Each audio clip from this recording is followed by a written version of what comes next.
I have a question for you. What is a hero? I would like you to picture it in your mind. Now perhaps you're thinking of a tall, handsome man with his hands on his hip and a cloak floating in the wind. Perhaps you're thinking of a political figure, like Nelson Mandela. Whatever it is that you're thinking of, I'm sure that you're picturing an individual that has done something extraordinary to make the world better. I believe there is something that speaks to us all in the heroic ideal.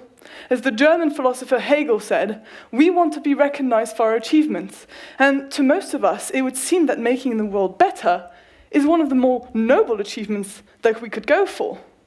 But what does Western media tell us to aspire to if we do want to make the world better? If you look closely, you will see that world change is almost always portrayed as the doing of one individual, fighting all odds to change the status quo. We idealize these people because they are strong, self-reliant, ingenious, creative, the list goes on. I think most of all, we admire that they are prepared to put themselves at risk, sometimes even sacrifice themselves for the sake of change. Their stories inspire us, and the boldest among us think, perhaps someday our turn will come too. But you see, I believe there is a darker side to our idealization of world-changing individuals. I believe that by worshipping the achievements of a select few, no matter how great, we forget that world change cannot be the doing of one person acting alone. And yet, I used to want to be one of those world-changing heroes. I bought into the heroic ideal heart and soul. I pictured myself at the United Nations, giving epic speeches about I don't even know what, but they were definitely epic. And I looked up to these individuals, to these heroes, and I convinced myself that to go all the way, follow in their footsteps, I would have to do this alone. To be fair, everything about growing up in the West makes it easier to do it alone. School is all about who can get the highest marks. Sports is all about who can win competitions. Even friends was all about who could be the coolest. So it never occurred to me that I would be able to achieve my world changer ideal through any other means than my own dedicated hard work. Well, I did everything by the book. I went to university, and I got 3 degrees in international relations and in human rights, and top marks throughout. I went to sub-Saharan Africa as a volunteer on a youth project to look after children that had been infected with HIV. And I did my university internship at the French Red Cross in the Caribbean. When I came home, I carried on volunteering for my local branch.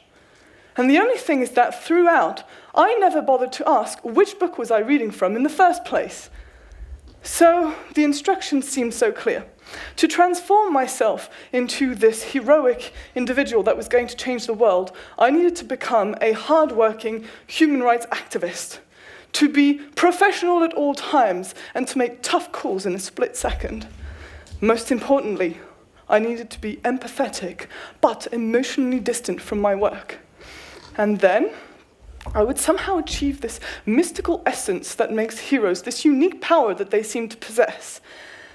Well, my boss at the Red Cross told me, you can only do this work for 10 years before the toll on you is too high.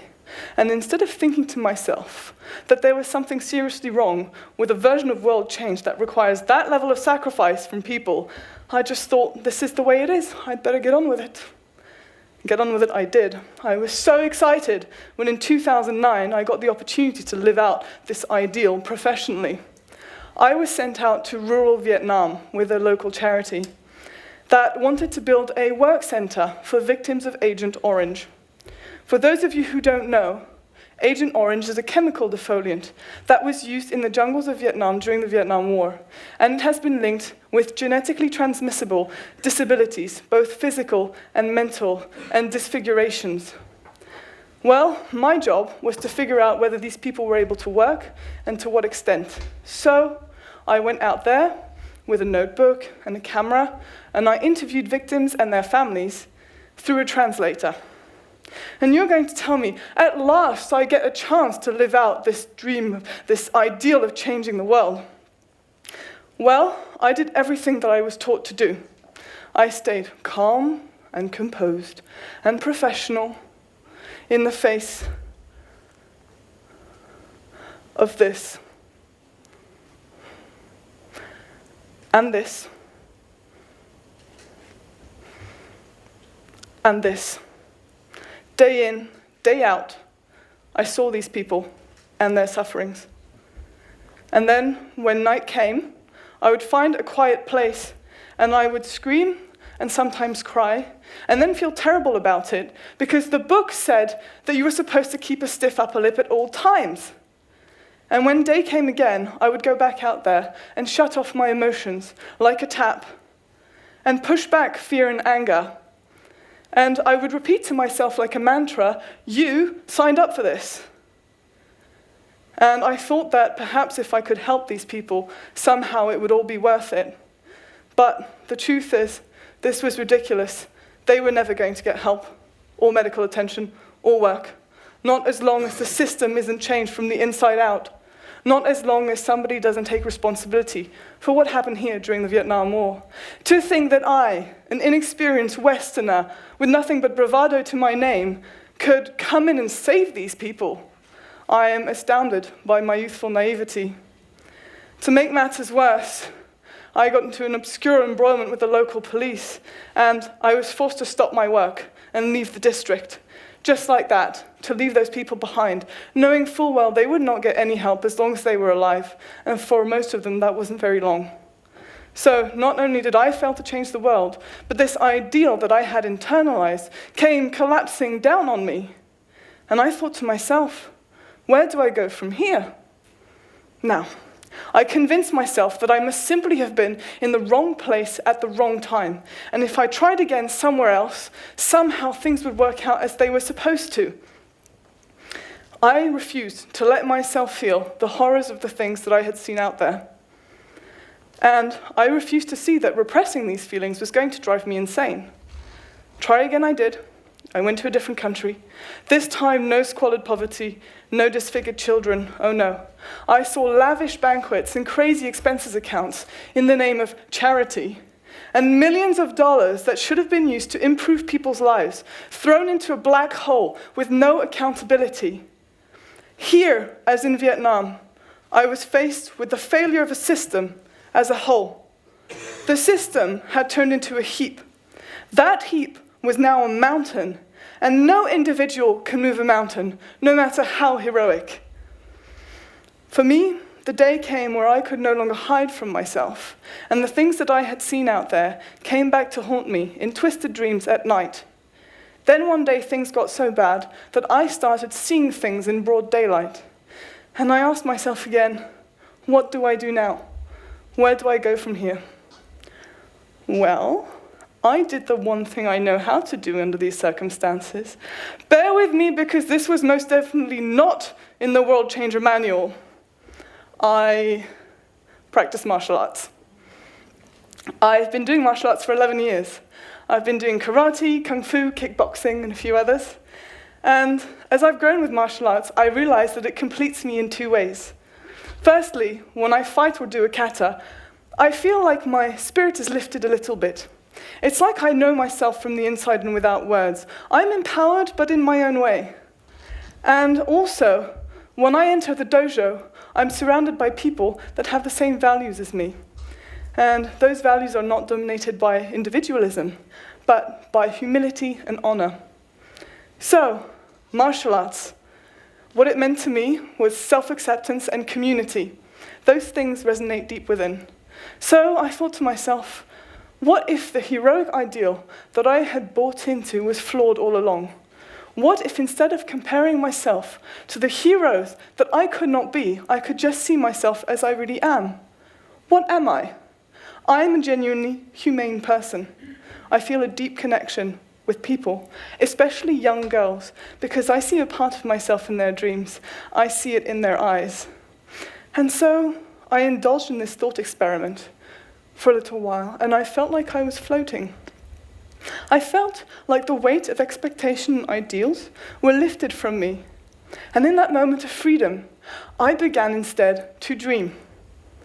In my own dream, I pictured a school where girls from all walks of life could come in and learn martial arts, especially girls who had no home, or girls who had been abused or bullied, or who were simply afraid. They would come to my school, and they would learn peace of mind and strength of body.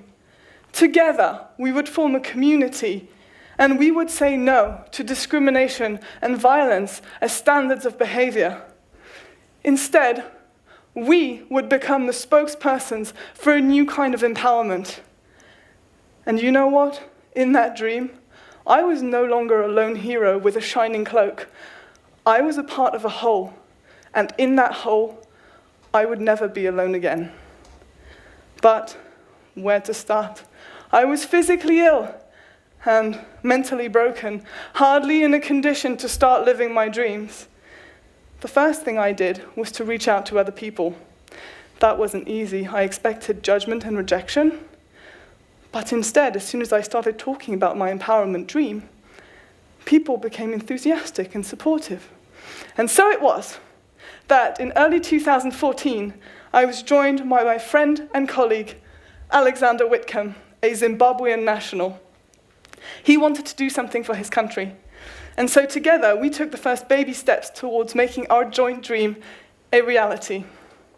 We decided that we were going to go teach martial arts to high school girls from Alex's hometown of Marondera in Zimbabwe. But we thought to ourselves, if we just go out there and we go and give a few karate and kickboxing lessons to these girls and leave again, we might as well not have started. What is the point? So instead, we reached out to the local martial arts community that was already there in Marondera, and we said, hey, join us, do this project with us. Well, guess what? Join us they did.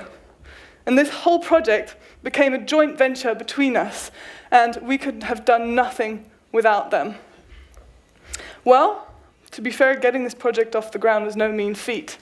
At least the World Changer Ideal had a guidebook, and here we had nothing but our gut for guidance. We got a few raised eyebrows. Some people asked a lot of questions. But the more we worked at this, the more people got interested and the more solid our plan became. And this was such that by late 2014, there were a dozen of us working on this project together. These people took the weight of my dreams from my hands and helped me to carry it. I felt so much lighter for it, but I also realized I had to learn to let go, and that is not so easy. The best way for me to explain it to you is to compare this adventure with a marriage. Being in a committed relationship with my dream meant working on it day in, day out, even when I didn't feel like it, even when things were not going my way. It meant I had to communicate with the people I was working with as an open, honest, and real person, with my enthusiasm and also with my fear. And that is not easy to do when you have spent 10 years wearing a professional facade. And sometimes I didn't succeed, neither did my team. Sometimes our intentions backfired and we failed to say what we mean and to mean what we say. Then it was time to say sorry, and that hurts. Being in a relationship with my dream also meant that I had to trust the people I was working with. I chose to work with these people because we share the same values and goals. Now I need to trust them to take this dream forward and accept it's no longer just my own. And as in any relationship, that means I need to learn to compromise and not feel threatened when people come up with ideas that I didn't come up with myself. All of this is very hard to do. It's no wonder we only hear the stories of the individuals and their impressive achievements. I think that portraying the teeming life of a dream-building community would be a little too hard for most Hollywood movies. So, think back to Nelson Mandela. I don't think that he would have achieved the things that he did without the people behind him. I know what you're wondering. What did happen to my dream? I'm very happy to tell you that this happened. In January 2015, we went to Zimbabwe to help the local martial arts community kick off this project. It's a good thing we did too, because on the first day we were expecting 20 girls and 100 showed up. Well, for the past 18 months, we've raised over 3,000 euros to support the local martial arts community in empowering their own girls. And I'm so happy to tell you that 2 weeks ago, our girls took their yellow belts in karate. Well, it was so thrilling for us to see these girls taking their first punches and to know that we lit a fire that would burn for many years to come, even long after we were gone? Well, we are a non-profit organization, but I don't like to call what we do charity. That has a negative connotation for me. See, I think we built a community of equals. Martial arts transcends age, race, gender, socioeconomic background, and we were only martial artists training together. Together, we wove our personal stories into the backbone of our project, and we did it together. We have big plans for Zimbabwe. We're going back there in 3 months, and we're going to bring more training to more girls for a bigger martial arts community. And I'm not even going to stop there, because we're going to India to start a similar project on the same principles. And then who knows where we're going to go from there, because there's no roadmap for what we're doing, and we don't need one. We're going to draw our own. So, what did the fall of my heroic ideal and the rise of my community dream teach me? Well, the heroic ideal treats us as though we should all be the same, with identical wishes, emotions, capabilities, as though we should all strive for the same outcomes. It's like ideals are a competition for a holy grail of achievement that has not been chosen by you, but by society. And in today's world, that means chosen under the flag of individualism. I believe instead that dreams recognize our differences and value our capabilities. Dreams do not demand that you live up to values that are not yours, but instead, they ask that you live up to your potential and to that of the people around you and your community. By freeing you from the pressure of unobtainable goals, dreams will set you free from heroic idealism. If as a community you work hard at them, if you commit to the people that build them with you, as you would to a marriage, not only will you change your life, but, who knows, you might also change the world. Thank you.